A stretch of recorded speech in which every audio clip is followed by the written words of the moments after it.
I'm gonna run out of memory real fast today. I just feel it.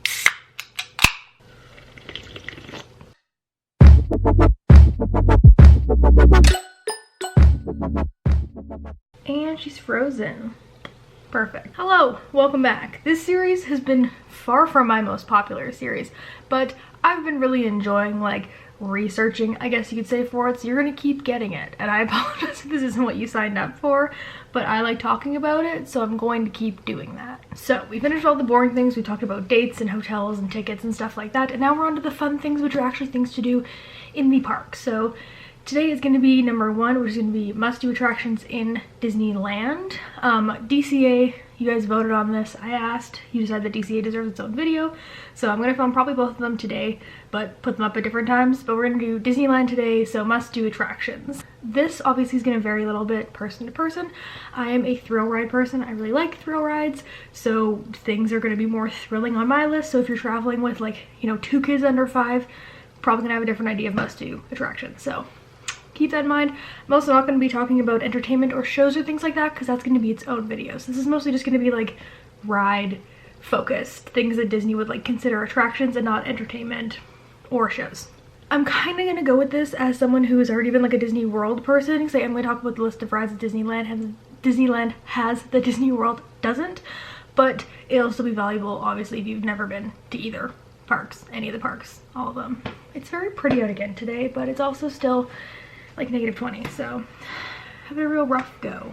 Real quick, I'm going to touch on the rides that are only in Disneyland and not in Disney World first before I talk about like my must-dos. Also, if you see me looking down, it's because I literally have a list. So these are ones that are like big ones. If things have like a little bit of difference, they aren't going to be on this list. These are ones that like just aren't in Disney World at all. You have a lot of dark rides, like small rides in Fantasyland. So Alice in Wonderland, Casey Jr. Train, Mr. Toad's Wild Ride, Pocahontas, nope, Pinocchio's, am I okay? Snow White, those ones all aren't there. Most of Fantasyland, honestly. All of Toontown is not in Disney World.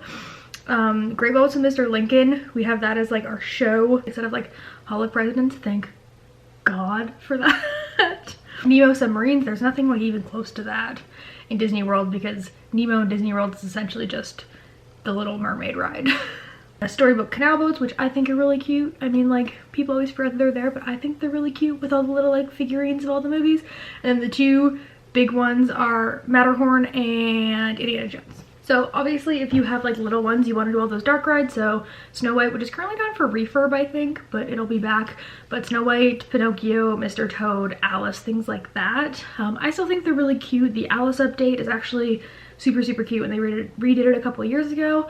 Keep in mind, if you have teeny tiny ones, like maybe don't take them on Mr. Toad or Snow White's Scary Adventure, because both of those are terrifying, and Mr. Toad entirely traumatized me as a child. Like, I have the clearest memory of being 5 years old and my mom taking me on Mr. Toad and me just sobbing afterwards, because I was like, why am I in hell? Because spoiler alert, you literally go to hell at the end of that ride.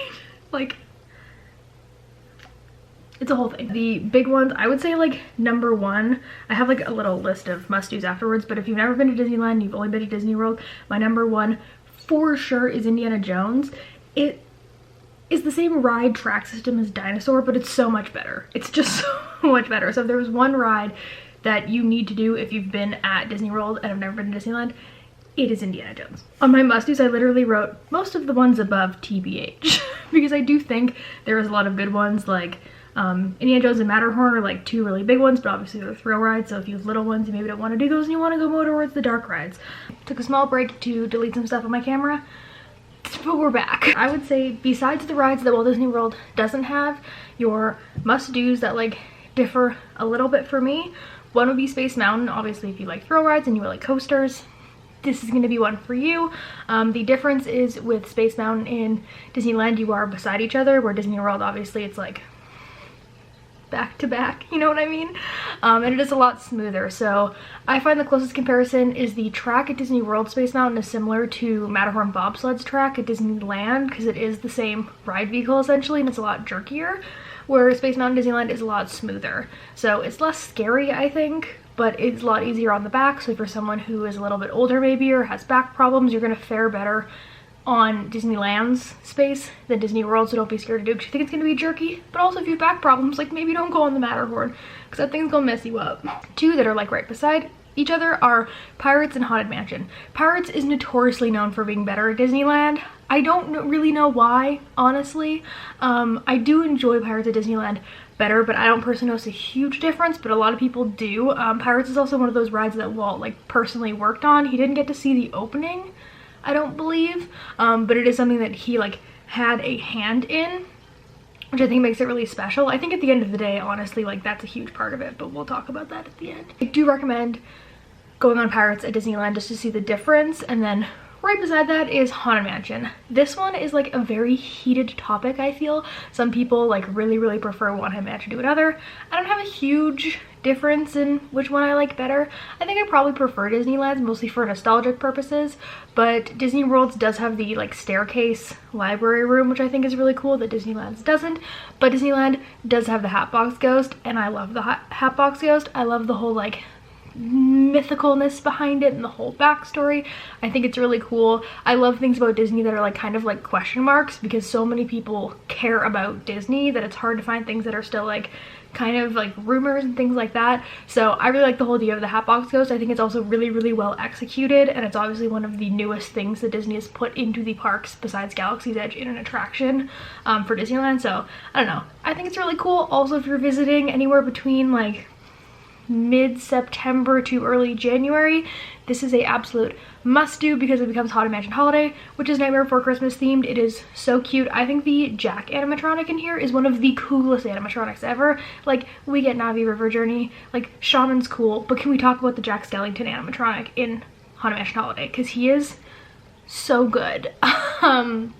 So I love Haunted Mansion.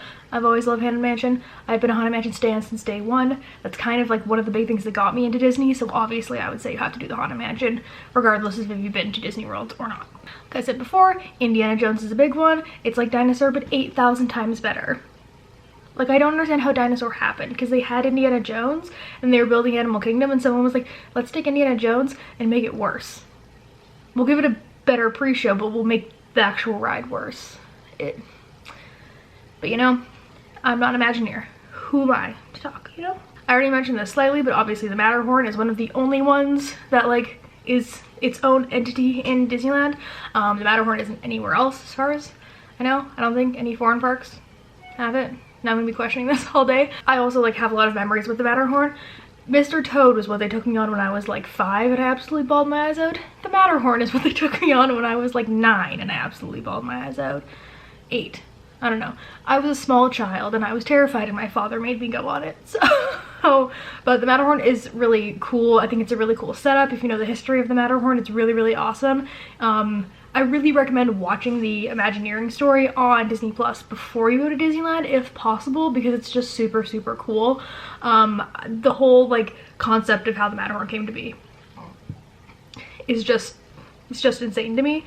The Yeti's really cool. We love Harold. He is absolutely terrifying, and I'm very excited to take Jamie on this because I think she might pee her pants. But it's just a cool ride. It's jerky, it's bumpy, it's not the most comfortable, but it's a really cool experience, so I say do it. Obviously, like, the mountains are a big one. Splash Mountain, Big Thunder Mountain, they're really similar to Disney World. Some people say you get wetter on Splash Mountain at Disneyland. I don't really know about that. I have not tested that theory. I think maybe though, because I literally have only gotten really wet on Splash like once at Disney World, and I feel like I'm always soaked at Disneyland, but it's like the same ride, but it's really cool. We all love Splash, we all love Big Thunder, you know? And then really quickly just touch on Toontown. Even if you don't like kiddie rides or you don't have small kids, I think Toontown's aesthetic is really cool. I love the whole like concept of Toontown. I understand why they took it out of Disney World because it doesn't have a huge need, and I do love Storybook Circus in Disney World, and I worked at Pizza Lot, so like it has a little place in my heart, so I don't blame them for getting rid of it, to put in Storybook Circus and to put in like Mine Train and things like that. But I do love like the look of Toontown and the feel of Toontown. It's just really cute and like whimsical and fun. Roger Rabbit's Go Coaster, Spin Go Coaster, whatever that one is called, is like a really cute like kiddie roller coaster, if your kids aren't big enough to do things like Big Thunder or Splash or Space or Matterhorn, it's a really good option. I remember loving that as a kid. Like Chippendale's Treehouse is super cute if you're kids. I talked about this more in entertainment, but you definitely need to check out the houses to meet the characters. They have two. They have Gadget Go Coaster and Roger Rabbit's Spin something. There's two of them, and two of them are really good kiddie coasters. The little one, the Go Coaster, is essentially just Barnstormer. So if you're looking for like a kiddie coaster, Toontown's gonna be your place to go, and it's just cute. It just looks cute. So I say just do it.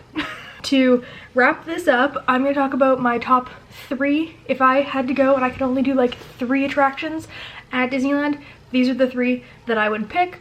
Also, if you're thinking about booking fast passes, you have Max Pass, things like that. These are 3 things that I would super recommend using your fast passes on. Number 1, sound like a broken record, Indiana Jones. Does she go down 18 times a day, so you'll like always get a multiple experience pass because the ride is absolutely always broken? Yes, but it also means that if you can get a fast pass for Indy, where you see Indy and it's up in a short wait time, you need to do it. It's just so incredibly well done. It's so cool. Every ride is like a little bit different just because of like the stopping and starting and things like that. It's just mind-blowing to me. Like the queue is insane, the like ride vehicle is cool, there's like so many different little parts of it. I personally love the cavalcades. That's my favorite room in Indy, but personal opinion, some people don't like skulls and stuff. The queue is cool, the ride vehicle is cool, everything about it is cool. It's just like got all these crazy rooms, the like bridges are insane, the like massive skull that shoots fire is insane, it's got the iconic boulder. Like it's very much just a classic Disneyland attraction that I think everyone needs to see because it super, to me, shows like what Disney can do. Also, this was like my dad's favorite ride. So every time I ride it, I think of my dad. So I'm not gonna cry, but I'm thinking about crying right now. Number 2 is Space Mountain. Obviously, if you have a teeny tiny one, you can't do roller coasters, this may not be the best one, and I would probably sub like, I would sub like Alice in Wonderland if you want something not scary for kids, but I think Space Mountain is something that you just need to do regardless if you've ever been or not. It's got like an iconic ride spiel, it's got like, it's just got so many things going for it.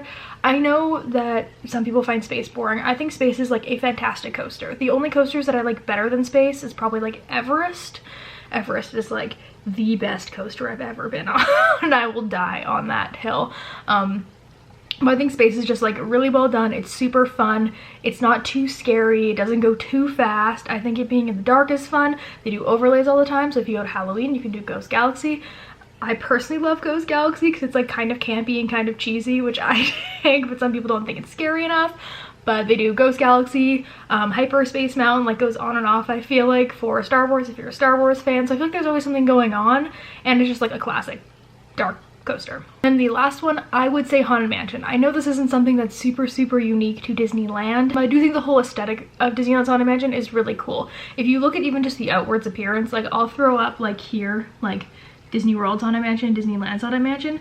Disneyland's is so much cooler to me. Like it's just an iconic Disney landmark. It's again like the same way that Indy and even like Pirates is something that's just like so Disney. I think Haunted Mansion is just like so Disney, where it's like this cool mix of like spooky and funny and like kind of keeps you on edge. Like I just love it. I think the Hatbox Ghost is super cool. It's this amazing technology. The overlays at Halloween and Christmas time make it really cool too.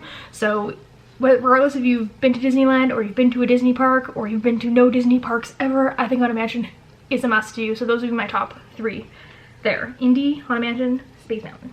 Wow, I was really out here being like, hope these videos are long enough for people, and now I've been talking for like 15 minutes. Those are my must-do, must-see attractions for Disneyland Park. I don't know if I'll make y'all wait a whole nother week because that seems like a really long time. So maybe I'll upload these in the same week where I talk about DCA's must-do attractions because I'm gonna film it right now as well. But spoiler alert, I think I might like DCA better. I like the attractions actually probably better in Disneyland, but wait till we get to food. Oh, food in DCA, it's perfect. That's my must-do attractions for Disneyland if you're planning a trip, and what I recommend getting fast passes for, especially those top 3. The only other one that people like freak out about and like must rope drop is Peter Pan, because Peter Pan, it doesn't have a fast pass in Disneyland. So I would say if you have like little kids, rope dropping Peter Pan is gonna be your best bet. Otherwise, my personal strategy, which I may do like a touring plan type park day later, my personal strategy is usually to go to Space first, but that's just me. I hope you enjoyed. I hope this is somewhat informative. If you have any like questions or things that you think I missed or things that you would switch up if you're like with a different group or with kids or something like that, you can leave it in the comments down below. I'm always down to read them. I love replying to people.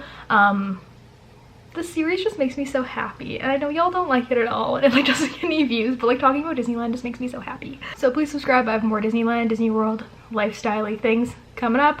All my links to everything else are down below if you want to find me anywhere else. I'm usually pretty easy to track down on Instagram or Twitter, and I will see you guys maybe in a couple days, maybe sooner than that. I don't know when I'm gonna upload this, but we'll see. Bye.